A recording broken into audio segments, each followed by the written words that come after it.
Previously on Aquascape Reborn.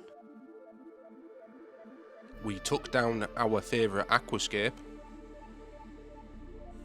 chatted about Woody. We prepared for the next aquascape. We even went back in time. We put some twigs in a tank. Nicole became the glue queen, and the hardscape was complete. But there's more.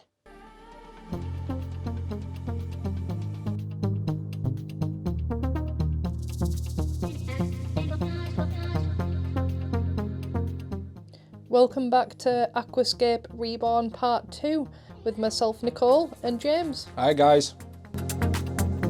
So let's just jump straight into this thing then, Nicole. So we're on with planting on this video and a couple of little TLC bits, and we're going to do a cinematic as well. We are, yeah, so we're just going to start with, I think we just start with like the bulk of the ferns and things first, don't we? So we've got a mixture of Bolbitis and different Java fern species. Yeah, we'll talk a bit more in depth about them individually.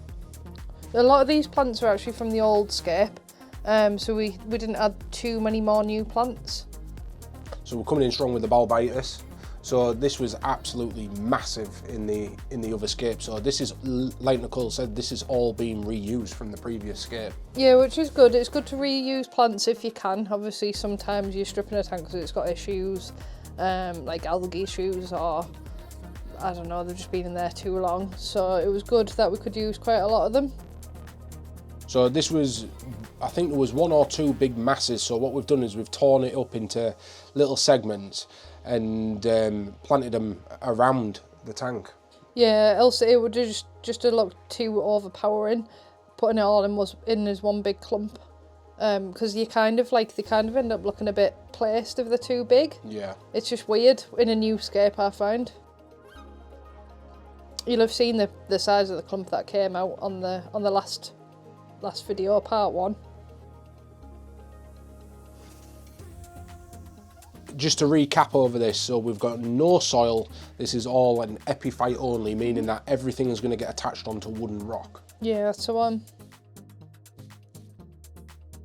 So what Nicole's doing there is that she's just starting to glue the plants on. So we use like a bit like a tack method. So we place a little bit of glue on the plant and then place the plant into the tank, but don't smother the plant. That is so important. Yeah, you don't want to get too much glue on there to sort of ruin the roots and the, I've forgotten the word, rhizome, that's the one I'm looking for. There you go, you can see it. We just added them bits there. And we're going to keep showing you shots like this, overlays of every segment that we do.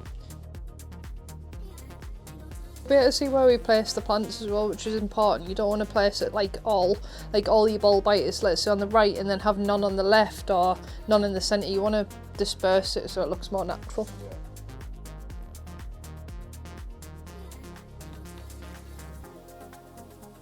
It's one of the crown jewels. This is the ADA needle leaf fern.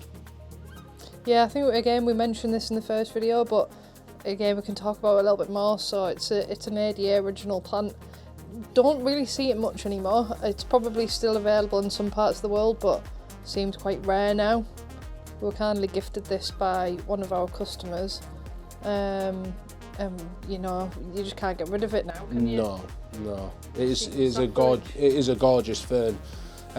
Nicole mentioned on the previous video that the closest thing similar to this is definitely the narrow leaf, yeah. So I think Tropica or other brands do it as well. I think does Aquaflora do it or something similar? I'm sure they'll have something similar. They will do, yeah. There's that many different ferns out there. Yeah, there is. There's always something similar. We had quite a lot of that, didn't we? Just looking there, we did. We had quite a bit. Because it's such a big focal point, I think we did 3 spots of that just to sort of, again, keep odd numbers and spread it out nice. Here's the narrow. So we did have some narrow in the tank.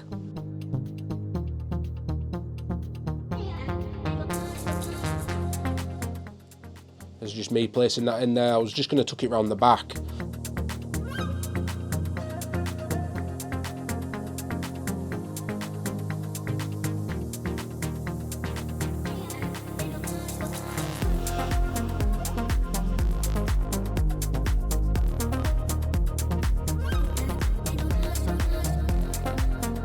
Next plant, Microsorum Windelov.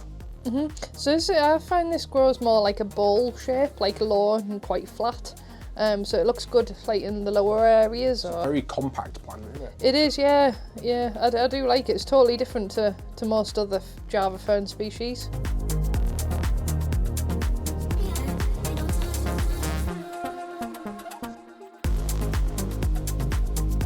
I think that was just one big clump in the previous scape, that one.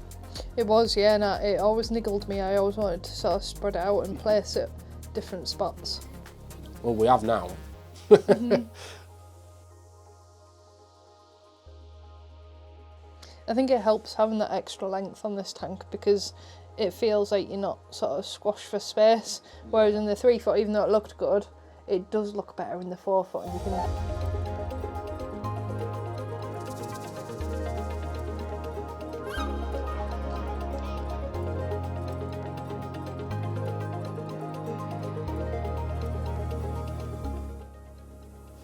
Bucephalandras, yes, love these plants. Yeah, they're definitely one of our favourites in store, aren't they?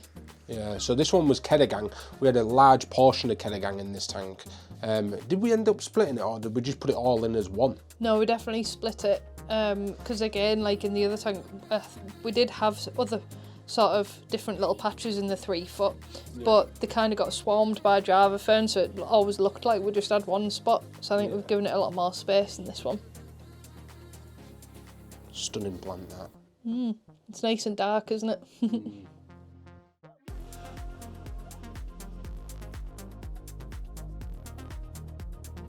When we sort of plant Bucephalandras, I always look for like sort of little crevice areas, just so it's kind of got a little pocket to sit in rather than just trying to stick it to a flat spot. Yeah. I just find it takes better when it's got a little sort of crevice. Yeah. They're quite an easy plant as well, aren't they? Yeah, they're not very demanding.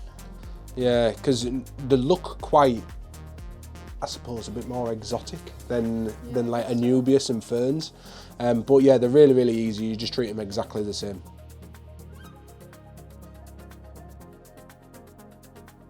That was Bucephalandra Red. That was a nice plant as well. It got quite big in there as well. Yeah.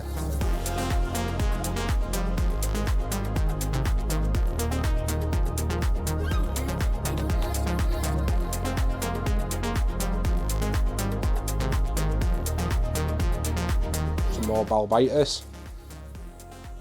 It's just starting to come together. Yeah. With the Bolbitis, we kept adding more because we like to make it look like a curtain along the bottom, don't we? Yeah. Yeah, because Bolbitis like grows to a certain length, doesn't it, then drops. Yeah. Instead of it being like ferns that stand up towards the light, that seems to droop down quite a bit, doesn't it? Yeah, so they pair really well with Microsorums because you get different layers. So you've got your Bolbitis that droops down, your Microsorums that sort of point towards you or upwards a bit. I left this part in, guys, because it's so crucial. Make sure these plants, same with your plants at home when you're scaping, make sure you really water them down, because honestly, once you're scaping, especially with like high-powered lights like this, they get so hot and it dries everything out really quick inside there. So keep everything really, really damp.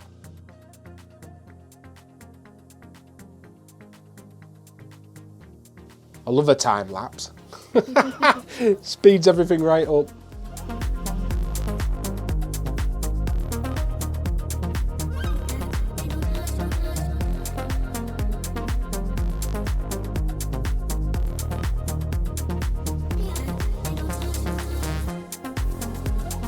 The good old moss glue. So we've got that gel for plants, liquid for hardscape. We've got 3 different sizes of each now, haven't we? We do.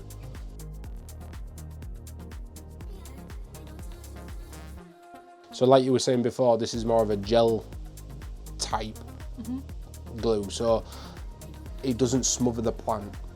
No, it's easier as well, like, yeah, because the liquid just would go everywhere. Yeah. And you don't want it to start smoking either. No, that's true.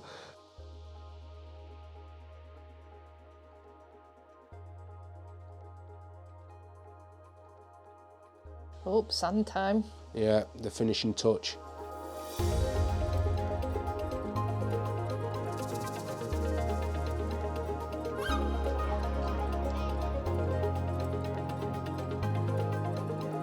love this sand as well. I think it don't get used enough in the gallery. No, everyone seems to like go straight in for the La Plata because it's pale, and don't get me wrong, La Plata is gorgeous. It's more of a white sand. Yeah. Where this is more orange. And it looks more orange in the bag, but in a tank, it just looks lovely. Yeah, it does.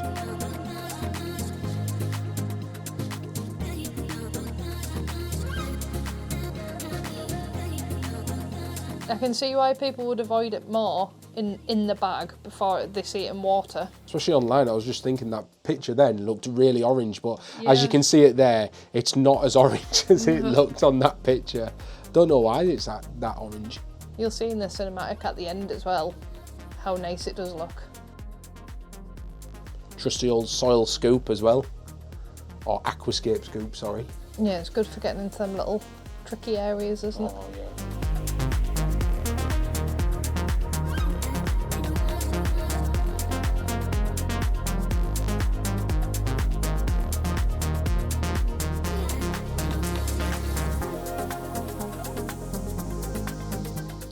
I've just noticed there, Nicole, on the left, you forgot to get the trimmings out. You see them floating around? Oh, in Tommy's tank? Yeah. Oops.